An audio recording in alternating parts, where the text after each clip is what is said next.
Okidoki. Vamos a arrancar. Les decía que la clase pasada, entonces vimos una clase sobre el reino. Hoy, y en esas clases yo les toqué de alguna manera cronológica o de una manera ordenada los sucesos escatológicos más, vamos a llamarles importantes por la magnitud que representan.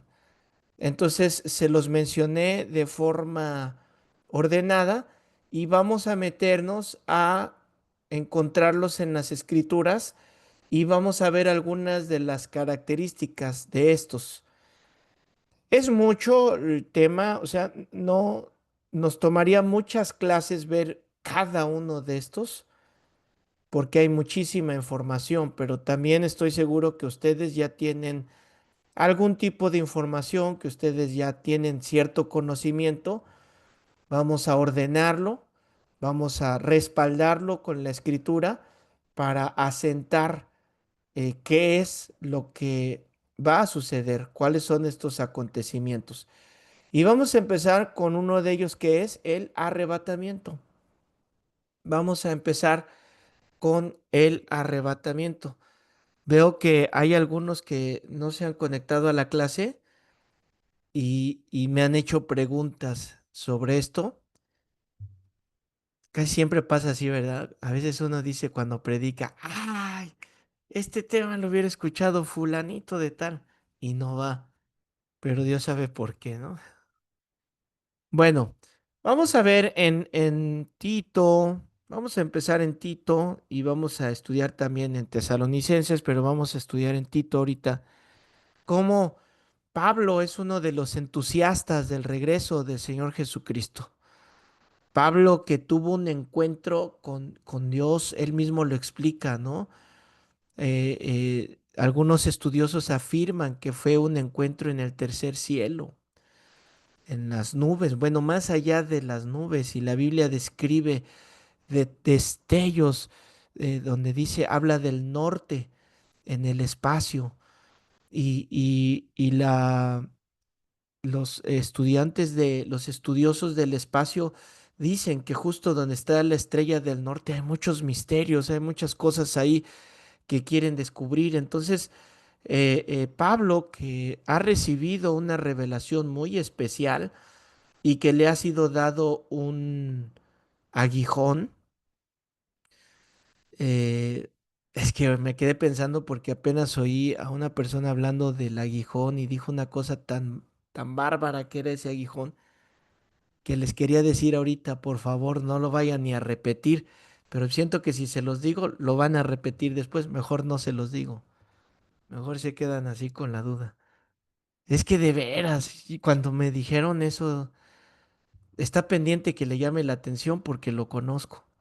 Pero bueno, en qué, sí, Pablo que es un entusiasta del arrebatamiento y de la segunda venida del Señor Jesucristo, pues empieza a escribir. Y Pablo vivía y enseñaba a la gente a vivir en su tiempo como si Cristo regresara mañana o en la noche. O sea, desde el tiempo de Pablo, Pablo ya los animaba a vivir como que ya va a regresar en cualquier momento, mañana o pasado puede vivir. De ahí es que la urgencia de nosotros de hacer lo mismo. ¿Por qué? Acuérdense que, imagínense, desde los años de Pablo que está anunciando la venida del Señor Jesucristo y no viene, pues naturalmente sucede un desánimo, por así decirlo, de pues ya cuánto tiempo y no viene, ya cuántos años van y no viene. Entonces, digamos que se empieza a enfriar el tema, ¿no? Le empiezan a bajar al tema, pero no debemos de dejar de hablarlo porque la misma Biblia dice que algunos lo tienen por tardanza, así como, ya se tardó, pero debemos de entender que es porque el Señor está dando tiempo a que se arrepientan. Esa es la razón de su, entre comillas, tardanza.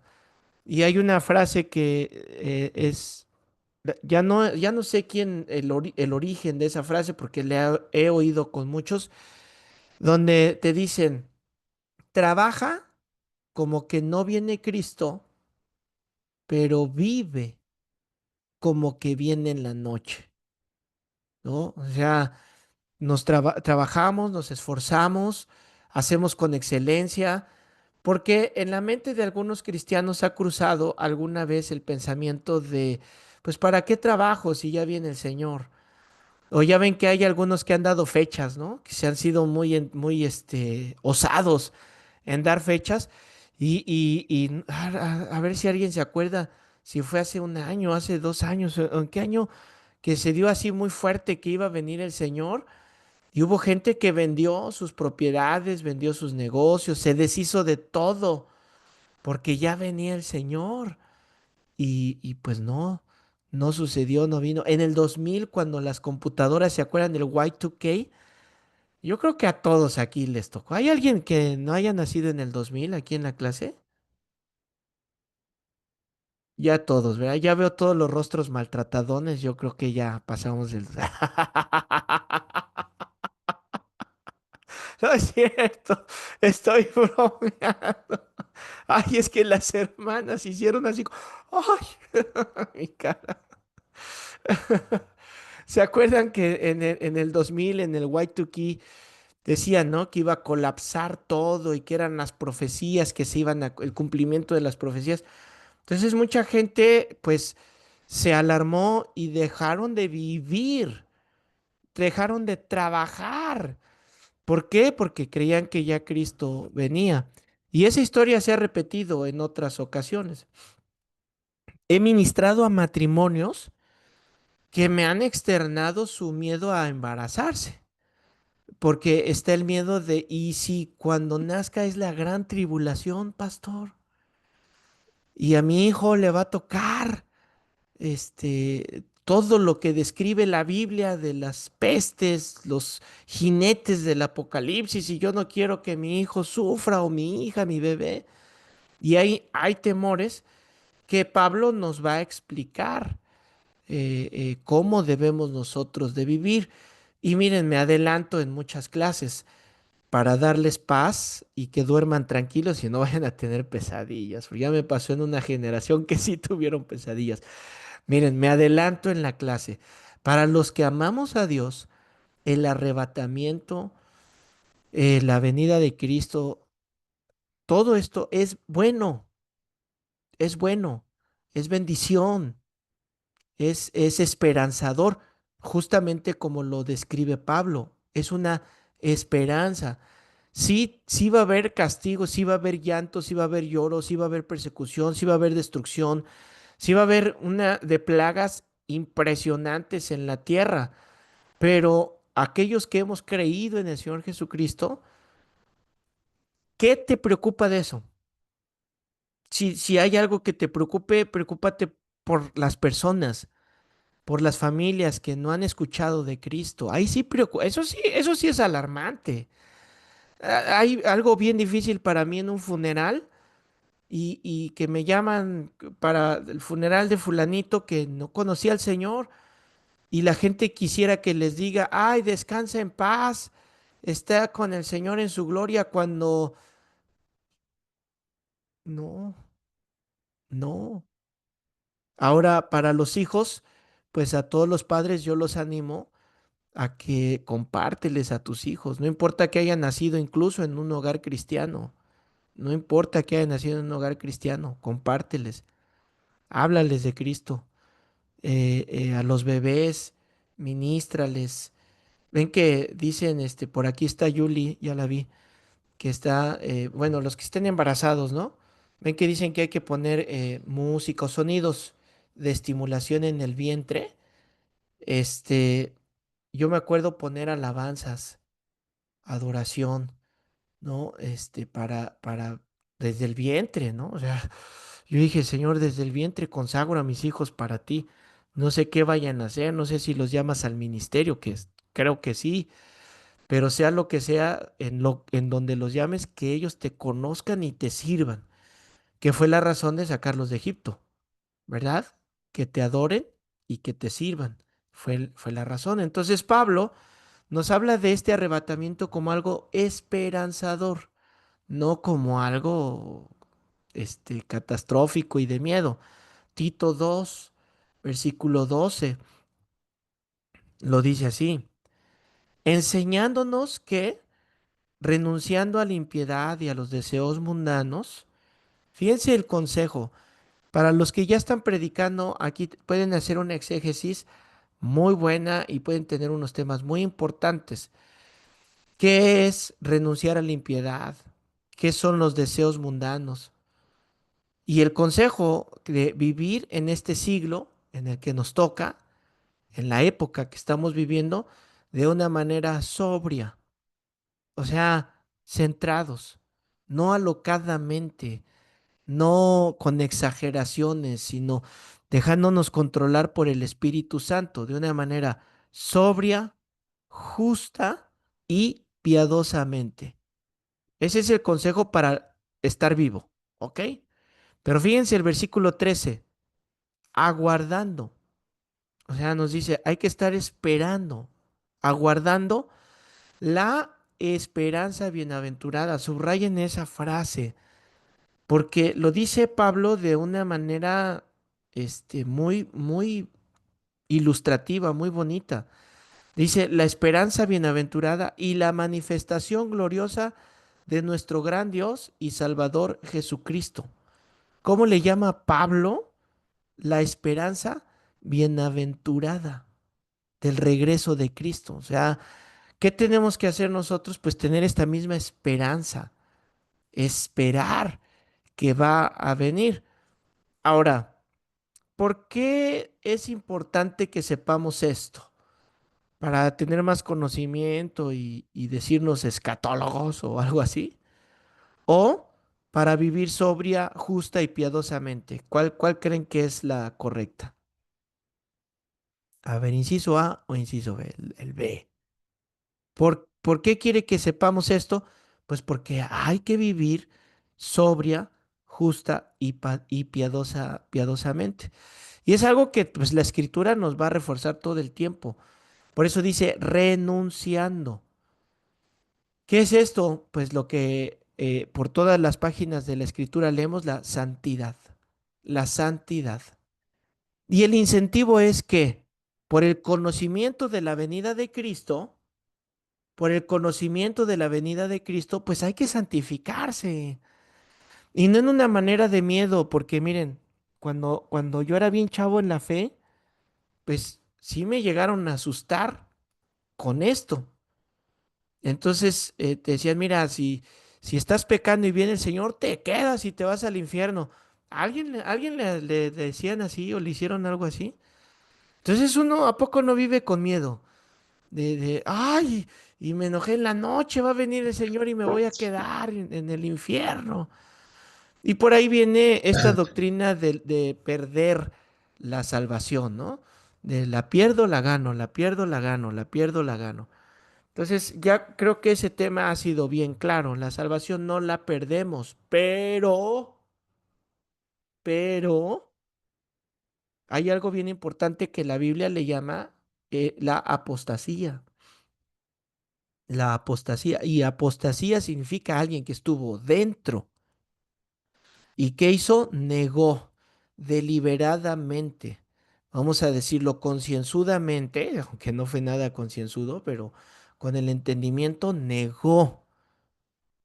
Ese es un apóstata y existe. Entonces, así como que la perdió, no, la dejó, no la quiso. Y ahí Dios no va a imponer absolutamente nada. Esa es una decisión que nosotros tomamos. Por eso es que hay mucho debate alrededor de eso, ¿no? De que se pierde, no se pierde, etcétera, etcétera. Ahí lo que es importante es asegurarnos que hemos sido salvos. Y yo tengo dos maneras en las que yo considero eh, un tip para saber si somos salvos. El primero son los frutos. ¿Tienes frutos? Porque la Biblia dice, por sus frutos los conoceréis.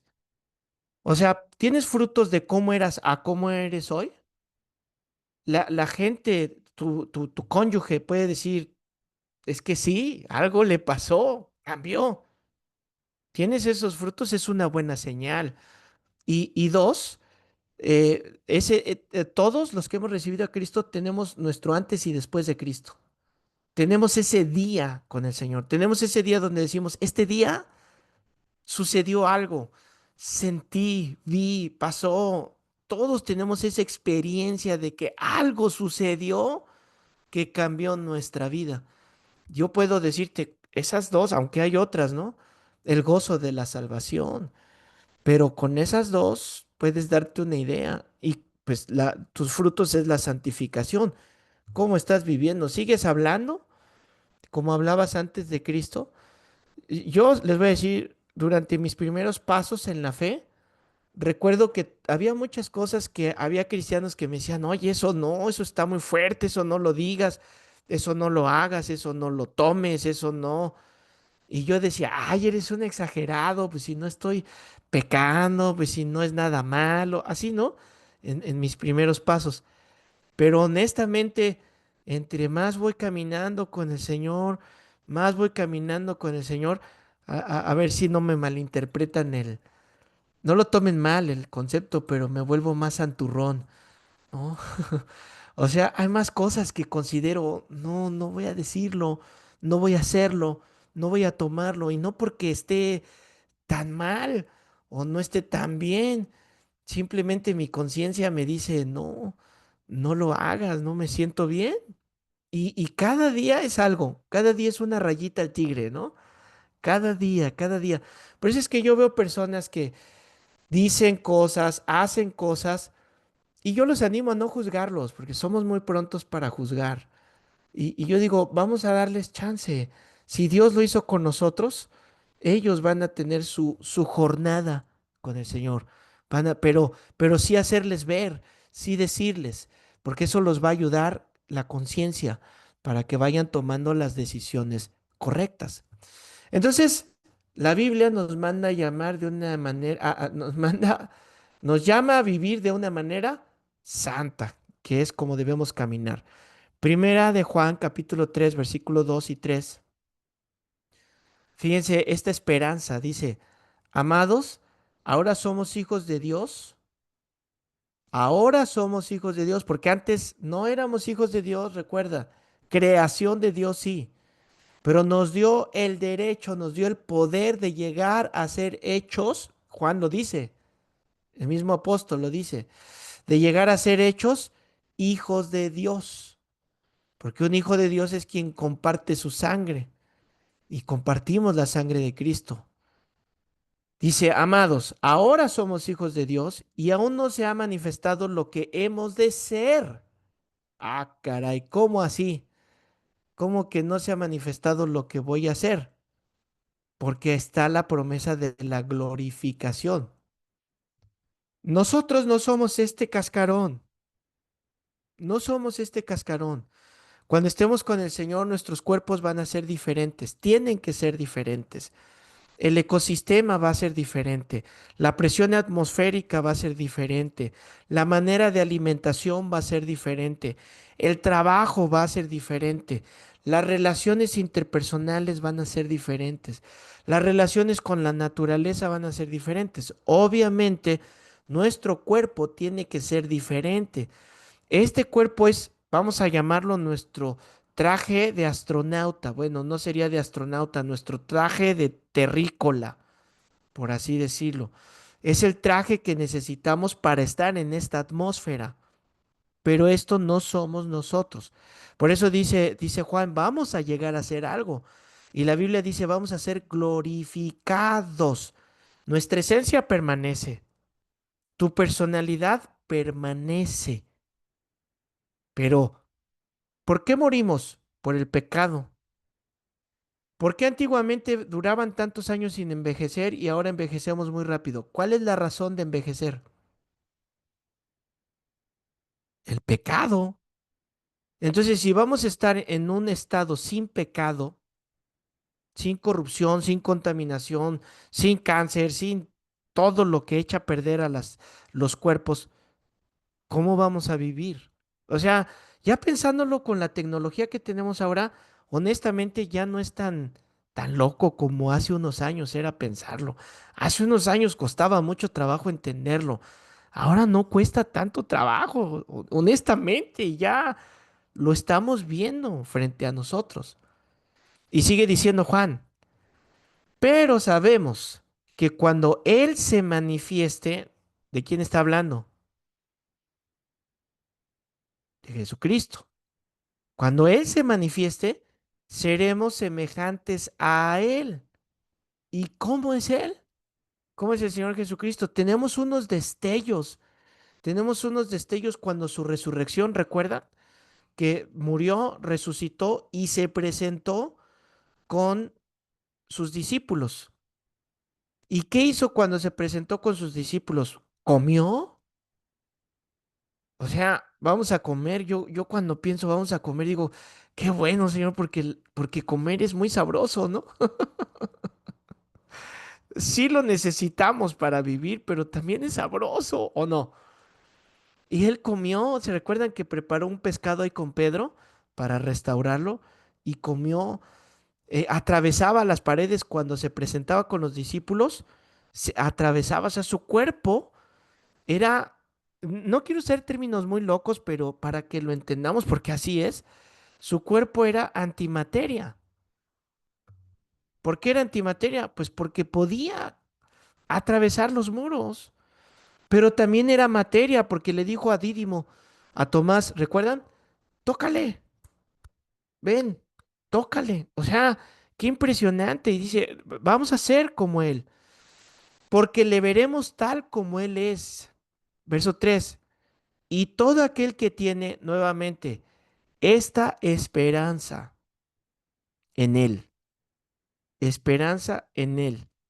Y lo mismo que Pablo a Tito, ya se fijaron lo mismo que Pablo a Tito. Número uno, es una esperanza. Y número dos, porque tienes esta esperanza, purifícate a ti mismo. Esto es importante. Purifícate a ti mismo. Nos está dando una responsabilidad, porque hay quien dice, no, es el Señor Jesucristo el que hace todo. Sí, pero hay una parte activa de nosotros. Nosotros también tenemos una responsabilidad de hacer las cosas. Entonces, si estás teniendo problemas con alguna tentación, la Biblia dice, cuando tienes problemas con una tentación, no la enfrentes, no la enfrentes, es clara la Biblia, no la enfrentes, aléjate, resístela y va a huir de ti. Hay un hermano que, fíjense, yo me atreví a darle un consejo que me dio miedo y a veces cuando aconsejo, es bueno pedir consejo al pastor, les voy a decir por qué. Porque cuando damos consejos, o por lo menos yo, cuando doy un consejo, yo oro por ustedes, pero cuando les doy un consejo, como que más oro, porque entonces estoy pensando, Señor, ya les dije, Señor, ya abrí la bocota, Dios mío, y ahí estoy, ¿verdad? Señora, orando, intercediendo, ten misericordia, etcétera. Entonces este brother me dice, pastor, de verdad, ya no resisto, ya luché mucho. Esta compañera en el trabajo es mucha tentación para mí, ya no soporto, voy a caer, casi casi me decía, ¿no? Estaba muy tentado y tenía un genuino, este, temor de caer y una tentación muy grande, o sea, me lo externaba y me dijo así, de plano, pastor, yo sí quiero estar con ella y estoy casado. Entonces, platicando, le dije, mira, ¿qué prefieres? ¿Salvar tu matrimonio, tu vida o tu trabajo? Y que renuncia al trabajo, ¿no? O sea, renunció. Y cuando renunció, pues ahí me tienes orando, ¿verdad? Señor, renunció al trabajo. Oh, Dios mío. Dios, súplele un trabajo. Ya sabes, ¿no? Están orando. Y me dice, cuando volvimos a platicar, me dice, no sabes la libertad que tengo, no sabes cómo me siento, me siento libre, me siento en paz, sé que soy vulnerable y a orar y a fortalecerse porque el problema no está en el lugar. ¿Dónde está el problema? En el corazón, mano. Guarda tu corazón porque vas a otro lugar y va a pasar lo mismo, ¿no? Entonces, y encuentra un lugar donde mejor salario, más descanso y wow, la misericordia de Dios, ¿no? Entonces, ¿por qué les digo esto? Porque debemos de vivir en santidad. ¿Por qué? Porque tenemos la esperanza de que Cristo viene. Y cuando Cristo venga, ¿cómo nos va a hallar? Ahora quiero cambiarte conceptos. Antes yo tenía miedo a su venida. O sea, tenía miedo de que viniera y me encontrara pecando. Ese era mi miedo. No miedo que viniera, sino que me encontrara pecando.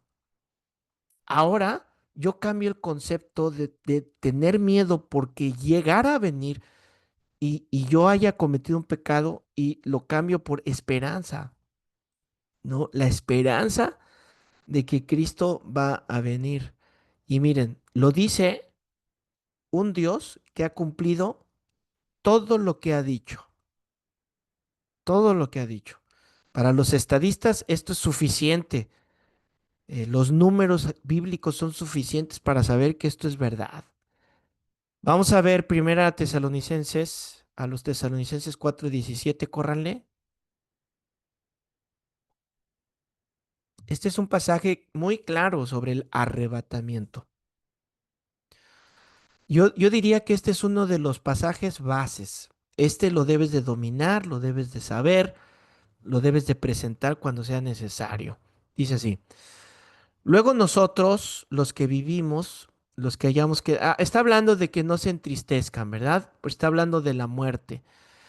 Eh, los de tesalonicenses y el pueblo estaba triste y incluso estaban un poquito fallándoles la fe, o sea, estaban con un poquito de incertidumbre porque veían que estaban muriendo, porque veían que estaban siendo perseguidos y Jesús no venía. Entonces eso provocó en ellos, oye Pablo, nos dijiste que iba a venir y no ha venido. ¿Qué va a pasar? Ya se murió fulanito de tal, ya se murió perenganito y Jesús no vino. ¿Qué les pasó ya? ¿Se perdieron? ¿Se fueron al Hades? Porque acuérdense que el conocimiento del paraíso todavía para ellos era un misterio, todavía ellos no lo tenían muy claro. Entonces era una preocupación genuina que tenían, nos estamos muriendo y Jesús no viene. Entonces Pablo interviene y les dice, miren, no se entristezcan y no tengan miedo. ¿Por qué? Porque habla de los que mueren. Voy a terminar este 17. Y dice, los que hayamos quedado, o sea, va a haber una resurrección. A ver, déjenme ir para acá abajo, para ver si lo anoté abajo o no lo anoté. Sí, sí lo anoté abajo. Para ahorita detenerme con el temor que tenían. Les dice, vamos a ser los que hayamos quedado, los que estemos vivos, no hayamos muerto, vamos a ser arrebatados. Esta palabra es la que tienes que subrayar. Esta es la palabra importante. Seremos arrebatados juntamente con ellos, y aquí viene otra palabra clave, en las nubes. Estas dos frases son muy importantes, arrebatados y en las nubes. ¿Para qué? Para recibir al Señor, ¿dónde encierra esta palabra? En el aire, en el aire. Y así estaremos siempre con el Señor. Esta palabra, arrebatados, es la que algunos le han llamado el rapto.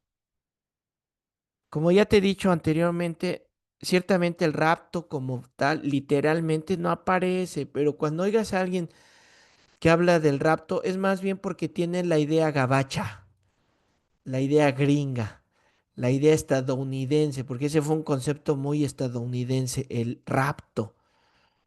Pero la Biblia lo traduce como el arrebatamiento. Los que tienen Strong, por favor encuentren la palabra arrebatamiento en el Strong y díganme cuál es, si son tan amables.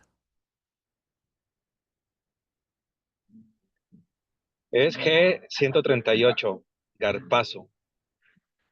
Ok, está con H. Harpazo, harpazo. Si lo tienen, pónganle aquí en la caja de chat para los que todavía no tienen el Strong, lo copien. Si tienen la Eastword o hay otras versiones de la Biblia que traen el diccionario ya con, es que es la tecnología, ¿no? Y ahí mismo a la palabra le das clic y te aparece, eso es mucho más sencillo que el librote que antes usábamos. Ahí le das clic y te va a aparecer el significado. La mayoría están en inglés. Usa un traductor para traducirlos. Si sabes inglés, pues más rápido. Esta palabra harpazo viene precisamente de la misma que utilizamos para lo que hace un tigre cuando lanza su garra. Así, ¡pah! Repentinamente, a eso se refiere. Que es un arrebatamiento, que te toma repentina y violentamente. A eso se refiere. En un abrir y cerrar de ojos que arrebata, se apodera y tiene el sentido de jalar con violencia. Ese es el arrebatamiento. Entonces, en el latín, en el latín sí se tradujo como rapturo. Por eso es que algunos ocupan la palabra rapto.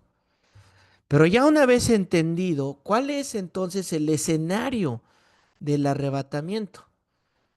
¿Qué va a suceder cuando haya este acontecimiento, cuando todos los cristianos seamos arrebatados? Pues obviamente va a haber una catástrofe económica. Porque mucha gente buena, mucha gente trabajadora, yo les he dicho muchas veces, las instituciones de más ayuda social son cristianas, los países más ricos son cristianos, las sociedades más estables son conservadoras cristianas. O sea, el cristianismo ha sido una bendición para el mundo, honestamente, aunque el mundo está tan torcido que no se dan cuenta. Dicen, nadie sabe lo que tiene hasta que lo pierde, ¿no? Entonces, ¿qué es lo que va a suceder? Que en un abrir y cerrar de ojos, toda la gente productiva que esté viva, toda la gente santa, toda la gente que ha creído en el Señor Jesucristo, va a desaparecer, va a ser arrebatada con violencia a las nubes con el Señor. Y sí, hay comentaristas que hablan el escenario de qué pasaría si hay pilotos cristianos, pilotos creyentes en un avión. Pues el avión pierde ferrocarriles, médicos, operadores de maquinaria, de tractocamiones, de excavadoras. O sea, toda la gente, imagínense que va a desaparecer un montón de gente. Entonces va a haber una catástrofe. Y dice la Biblia que vamos a ser llevados a las nubes, en el aire. No, este acontecimiento no es en la tierra. Cuidado. No es cuando Cristo pone sus pies en la tierra. Nosotros somos llevados, es distinto a la segunda venida. Juan 14, versículo 1. No se turbe vuestro corazón, creéis en Dios, creed también en mí. En la casa de mi padre muchas moradas hay. Si no fuera, si así no fuera, ya se los hubiera dicho. Voy pues a preparar lugar para ustedes. ¿Qué está haciendo el Señor Jesús ahorita mientras no ha regresado? ¿Qué está haciendo? Está preparando la ciudad donde vamos a estar. Está haciendo todos los preparativos para recibirnos. Y si me fuere y os preparare el lugar, vendré otra vez. Aquí está la promesa de su segunda venida. Este pasaje es muy importante porque aquí está textual la promesa que hace de voy a regresar. Y si lo dijo, lo va a cumplir. Sería bueno creerlo, no dudarlo. Dice, vendré otra vez y os tomaré a mí mismo, para que donde yo estoy, ustedes también estén. Ahora, primera los Corintios 1:7. Es bueno que lo lean porque ya les dije que le estaba oyendo ayer un documental de los efectos que hace una pantalla. Y así resumido, uno de los efectos es que mata neuronas. Y ustedes saben que las neuronas son las que nos ayudan al razonamiento. Por eso es que hay muchos jóvenes, decimos, y niños, porque nuestra generación, yo soy generación X, mi generación, oh, boom, ya me, que, ya me, ok, nuestra generación es una generación migrante. ¿Qué significa migrante? Que pasamos de no tener tecnología a tener tecnología. Entonces, de alguna manera ponemos límites, nos alejamos, sabemos lo malo, pero los jóvenes ya nacieron con ella. Entonces, lo que está haciendo es que está matando neuronas. Y al matar neuronas empieza a haber una carencia de razonamiento. Entonces, por eso mi importancia, lean su Biblia. Si yo les digo la cita, búsquenla. Porque cuando la leen, algo sucede en sus ojos, boca y cerebro que les ayuda a recordar, a retener la escritura. Y nosotros debemos de tener la buena práctica de recordar la escritura, de memorizar la escritura. Memorícenla, memorícenla. Ok, entonces dice primero a los Corintios 1:7, de tal manera que nada os falta en ningún don, esperando la manifestación de nuestro Señor Jesucristo. ¿Ya se dieron cuenta? ¿Qué estamos esperando? Que se manifieste. Ahí mismo en esa carta, pero el capítulo 15, verso 51. He aquí, os digo un misterio. Recuerden, para ellos es un misterio porque ellos apenas lo están descubriendo, lo están entendiendo. Esa generación que vio morir al Señor Jesucristo. Yo me he preguntado muchas veces, si yo hubiera estado en esa generación y supongamos que fui a la misma escuela que nuestro Señor Jesucristo, que hubiera sido mi amigo, mi vecino, o que lo conociera por ahí, ¿qué tan fácil hubiera sido para mí creer que Él es el Mesías? ¿No? O sea, está bien bueno, esta fe que tuvieron es muy buena. Les digo un misterio, no todos dormiremos. Cuando la Biblia habla de dormir, lo ocupa con los cristianos. Si se fijan, a los cristianos no les dice morir. Cuando ustedes vean que se refiere a un cristiano que muere, ocupa el concepto de dormir. Entonces, no todos dormiremos, pero todos vamos a ser transformados. O sea, mueras o no mueras, te hayas muerto, tus abuelitos que creyeron en el Señor Jesucristo van a ser transformados. Y tú, si viene el Señor y estamos vivos, vamos a ser transformados. Es lo que está diciendo. 52. En un momento, y fíjense cómo lo dice Pablo, en un abrir y cerrar de ojos. Uf, esto está tremendo, porque nos dice cuánto. ¿Qué va a suceder en el arrebatamiento? A ver, ¿quién pudiera subir a donde están las nubes así sin máscara de oxígeno, sin un traje para no congelarse? ¿Qué nos va a pasar? ¿Qué pasa? Te desmayas, pierdes la conciencia, te congelas y explotas, estallas. ¿Sí o no? Entonces, ¿qué va a suceder en un segundo? Debe de haber una transformación para poder resistir lo que va a y las fuerzas G y lo que vaya a suceder, el momento, la física que va a suceder en ese momento, la química en nuestros cuerpos, es impresionante.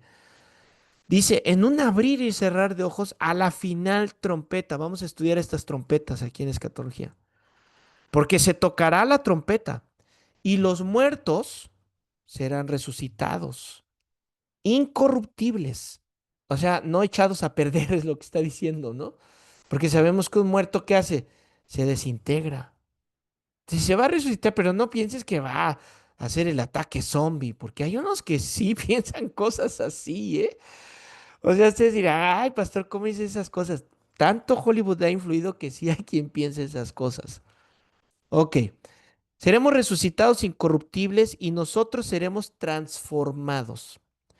Porque es necesario que esto, o sea, este cuerpo que se corrompe, que se pudre, que se echa a perder, se vista de incorrupción, de algo que no se echa a perder. Y esto mortal se vista de inmortalidad. Y cuando esto corruptible se haya vestido de incorrupción y esto mortal se haya vestido de inmortal, entonces se cumplirá la palabra que está escrita. Sorbida es la muerte en victoria. La muerte es sorbida por la vida. Esa es la razón de la resurrección. ¿Por qué si Cristo viene en este momento, qué es lo que sucede? Somos transformados. Nos tenemos que adaptar. ¿Por qué tuvo que morir y resucitar? Porque así como Él resucitó, dice la Biblia, nosotros resucitaremos. ¿Y cómo vamos a hacer? Bueno, estas son interpretaciones, ¿ok? Estas son interpretaciones una interpretación que yo les voy a dar, pensando en que el Señor Jesucristo murió a los 30 años. Dicen algunos estudiosos que si hubiera seguido en vida, no hubiera envejecido. Se considera a los 30 esa, ese momento de la flor de la juventud. O sea, en esa edad es cuando estás en la flor de tu juventud. ¿Qué hubiera pasado? Pues que no hubiera envejecido, hubiera seguido, seguido, seguido, seguido, seguido, porque él no tenía pecado. Por eso es que se interpreta que cómo va a ser todo esto, pues vamos a lucir en esa flor de la juventud, porque ya estás maduro, a eso se refiere, porque el 30 es madurez, estás maduro, estás fuerte, estás joven, sin enfermedades. Vamos a ver en Efesios 1, no, no lo veas, solo se los menciono, que es donde habla de las arras. Ahorita tenemos el Espíritu Santo que son las arras. ¿Qué significa eso? Alguien dígame, por favor.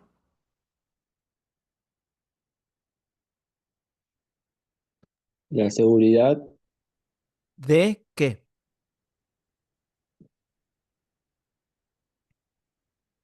Si es la seguridad, pero ¿de qué? Es un adelanto en realidad, ¿Un adelanto de qué?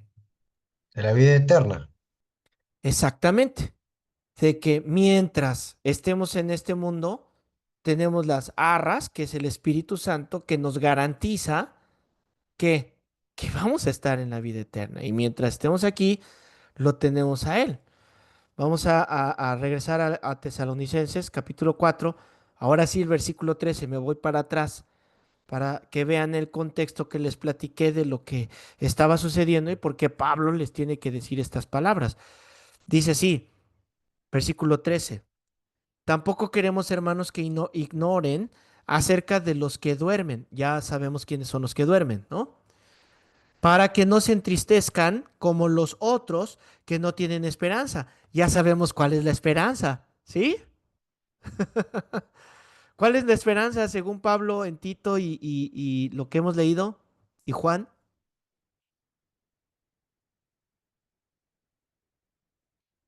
¿Cuál es la esperanza que tenemos? Estaremos un día con el Señor. Que volverá, que volverá. Muy bien. Y aquí está la clave, versículo 14. Esta es la clave. Porque si creemos que Jesús murió y resucitó, esta es la clave, ¿eh? O sea, aquí está Juan 3:16. Porque de tal manera amó Dios al mundo que ha dado a su Hijo unigénito para que todo aquel que en él cree, ¿qué pasa? No se pierda, mas tenga vida eterna. Aquí está la clave, hermanos. Esta es la clave de todo. Creer en el Señor Jesucristo. Entonces hay mucha gente que tú puedes platicar y te van a decir, yo creo en el Señor Jesucristo. Así te van a decir. Es más, sal a la calle y pregúntale a cualquiera. Y te va a decir, yo creo en el Señor Jesucristo. Es donde yo les digo, ¿creen que creen? Porque ¿qué crees? ¿Tú crees que Jesús es Dios? No, sí, yo creo que Jesús es Dios. Es más, hasta te dicen, yo creo que murió y lo veo en la cruz crucificado. Yo creo que murió. Yo creo que es Dios. Pero entonces el Señor Jesús responde y dice, tú me dices Señor y está bien, porque sí soy tu Señor. Pero si soy tu Señor, ¿dónde está mi honor? ¿Dónde está mi honra? ¿Y cuál es la honra del Señor con su sirviente? Que el sirviente hace lo que el Señor le dice. Entonces, en otras palabras, el Señor dice, si tú dices que soy tu Señor, si tú dices que crees en mí, si tú dices que soy Dios, ¿por qué no haces lo que digo que tienes que hacer? ¿Sí ves? Y ahí es donde tuerces a las personas, es donde ¿Y qué dice Dios que tenemos que hacer? Está en la Biblia. No tendrás dioses ajenos, ni te harás ninguna imagen a semejanza de lo que hay arriba en el cielo y abajo en la tierra. ¿No? Ninguno hay otro. Solo el Señor es el camino, es la verdad y es la vida. No hay otro intermediario, no hay otra intermediaria. Eso lo dijo el Señor. Si crees en el Señor Jesucristo, ¿dónde está su honor? Esta es la clave para que seamos arrebatados. Creer en el Señor Jesucristo. Esperanza, santificación, ¿verdad que lo leímos? Santificación, esperanza, piedad, vivir piadosamente. Porque si creemos que Jesús murió y resucitó, así también traerá Dios con Jesús a los que durmieron en él. Por lo cual decimos esto en palabra del Señor, que nosotros, los que vivimos, los que habremos quedado hasta la venida del Señor, porque Pablo no sabe si va a venir y va a estar vivo. Pablo, por lo que escribe, supone que sí, porque Pablo está esperando que venga. Y dice, nosotros que vivimos, que habremos quedado hasta la venida del Señor, no precederemos a los que durmieron, porque el Señor mismo, con voz de mando, con voz de arcángel y con trompeta de Dios, lo que leíamos ahorita, la trompeta de Dios descenderá del cielo y los muertos en Cristo resucitarán primero. Luego, nosotros, va a haber estas resurrecciones, ¿ya las vieron? Una primera resurrección de ellos. Luego, cuando ya ellos resucitaron, nosotros también vamos a resucitar. Seremos arrebatados juntamente con ellos en las nubes para recibir al Señor en el aire, lo que leímos. Y así estaremos siempre con Él. Por tanto, aliéntense los unos con los otros con estas palabras. No estén tristes, tenemos esperanza. ¿Cómo va a ser ese momento? Número uno, resucitan los muertos. Número uno, resucitan los muertos. Dios creó este milagro tan magnífico que por, para un incrédulo le sonaría imposible que en un instante resuciten millones de creyentes, pero ese instante es controlado por Dios. Es controlado por Dios. Número dos, un poquito después, nosotros, los que estamos vivos, vamos a hacer metamorfosis. Vamos a hacer una metamorfosis, vamos a hacer un cambio, vamos a ser transformados para poder presentarnos en las nubes con Él. El verso 16, el verso 16, ¿qué dice el verso 16? Como es, con trompeta descenderá del cielo y los muertos resucitarán primero. Entonces vamos a tener esta transformación. Quizás durante el arrebatamiento haya un ruido, un estruendo, trompeta, porque dice que con una voz de mando, ¿no? Va a haber una voz de mando y sabemos que la voz de mando antiguamente era la trompeta, que era la que daba el shofar. No es una trompeta como la conocemos, es un shofar, el cuerno de un carnero que se sonaba para dar instrucciones. Y una de las instrucciones que daba era levanten el campamento porque nos vamos. Esa era una de las instrucciones. Había otra instrucción de guerra, dependiendo los sonidos largos, cortos, avisaban si era guerra, si era levante en el campamento, si era una reunión de los líderes, si era una reunión del pueblo. La trompeta daba las órdenes. Entonces dice que había una voz de mando. Por eso es que sabemos que va a haber una trompeta. Apocalipsis 4, versículo 1. Apocalipsis 4, versículo 1. Fíjense esto que dice aquí. Después de esto miré y he aquí una puerta abierta en el cielo. Y la primera voz que oí, ¿cómo era la voz? Como de una trompeta. Ya sabemos qué significa cuando hay una trompeta. Hablando conmigo. Y dijo, sube acá, cataplum. ¿Verdad? Una sombra del arrebatamiento. Ya estudiamos en hermenéutica estas figuras retóricas que utiliza, ¿verdad? Sube acá y yo te mostraré las cosas que sucederán después de estas. Entonces, en el cielo hay una orden, la da el arcángel más poderoso en el cielo, llama, la repite, y solo por hacer el comentario, porque hay por ahí de repente surge la duda, solo hay un arcángel mencionado en la Biblia, en Judas, es Miguel, ¿verdad? Pero la tradición religiosa y los apócrifos, por eso es que hay la confusión, hablan de otros arcángeles. Y luego por ahí alguien, yo me acuerdo googlear que me dio los nombres de todos los arcángeles. Pues sí, porque hay versiones que los mencionan, pero en la versión de 66 libros sería bueno, hay mucha, ya no puedo decir bibliografía, voy a decir videografía. Hay muchos documentales explicando por qué son los 66 libros. Échense uno, están muy interesantes esos. Entonces, en estos apócrifos y en estos otros libros dicen que son siete. Tobías, Rafael, este, el que anunció a María, Gabriel, ¿verdad? Gabriel también está que anunció a María, pero la Biblia no lo menciona como un arcángel, sino dice el ángel Gabriel. Pero ya saben que uno empieza a hacer y quizás si era un arcángel, etcétera. Y luego empiezan otros que Uriel, Metatrón, Arrael, Raciel, Sariel, y ahí empiezan todos estos que, bueno, no están. Entonces quedamos que esta voz de trompeta, esta trompeta es una orden, ¿ok? Ah, y vamos a ver, Números, capítulo 10. Es que yo luego me adelanto a mis propias notas y ya les platico todo y no les doy las citas. Y ya conforme bajo en mis notas me doy cuenta que sí lo escribí, entonces mejor les doy las citas. Números 10, versículo 1, dice así: Jehová habló a Moisés diciendo: Hazte dos trompetas de plata de obra de martillo, las harás, las cuales te servirán para convocar la congregación y hacer mover los campamentos.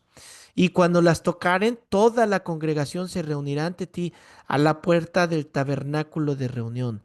Versículo 9. Y cuando saliereis a la guerra en vuestra tierra contra el enemigo que os molestare, tocaréis alarma con las trompetas y seréis recordados por Jehová vuestro Dios y seréis salvos de vuestros enemigos. Ahora, ¿se fijaron? Yo les mencionaba el shofar que utilizaban para dar la orden. Pero aquí en Números nos habla de unas trompetas específicamente de plata, que eran para convocar esta y para hacer mover, para que se movieran. Esta trompeta de Dios A ver, alguien encuentre en el Strong, cuando habla de la trompeta de Dios en la cita que acabamos de leer, ¿qué palabra es la que utiliza?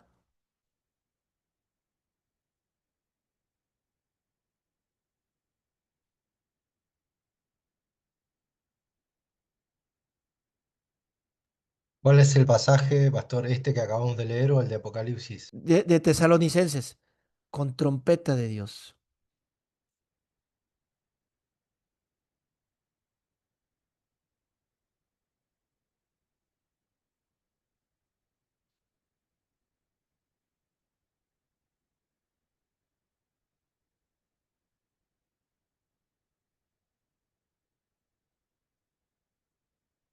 ¿Alguien ya encontró la palabra trompeta?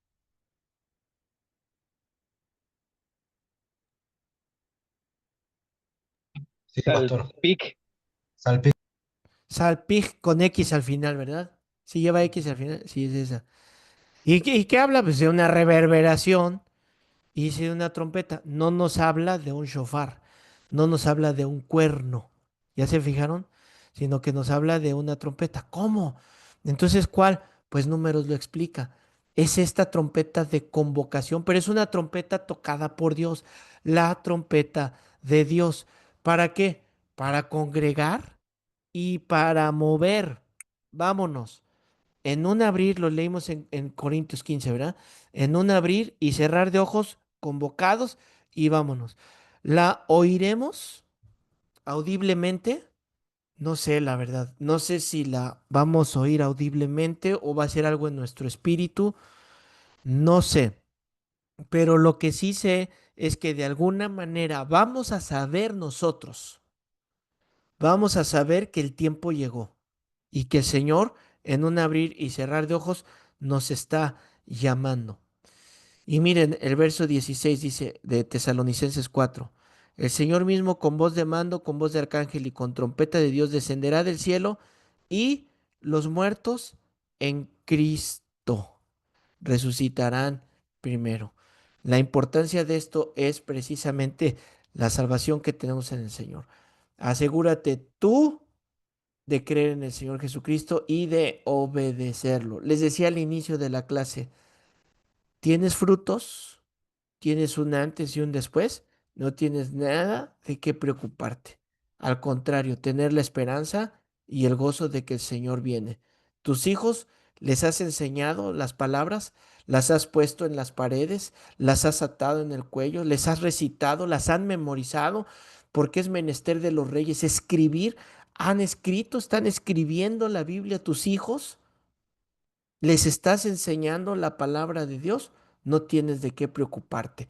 Instruye al niño en su camino y aun cuando fuere viejo, no se apartará. Quizás pasen tiempo como muchos de nosotros, de rebeldía, como que nos estamos alejando, pero la misericordia de Dios, tarde o a tiempo, mejor dicho, los va a regresar a sus caminos. Vamos a terminar la clase de aquí porque si le entro al siguiente tema, no nos va a dar tiempo en estos pocos minutitos. ¿Sale? ¿Algún comentario que tengan para enriquecer la clase? Hay mucho más tela de qué cortar.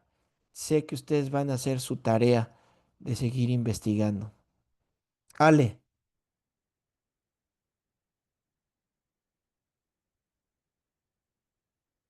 creo que apagaste la cámara en lugar del micrófono. Ahí está.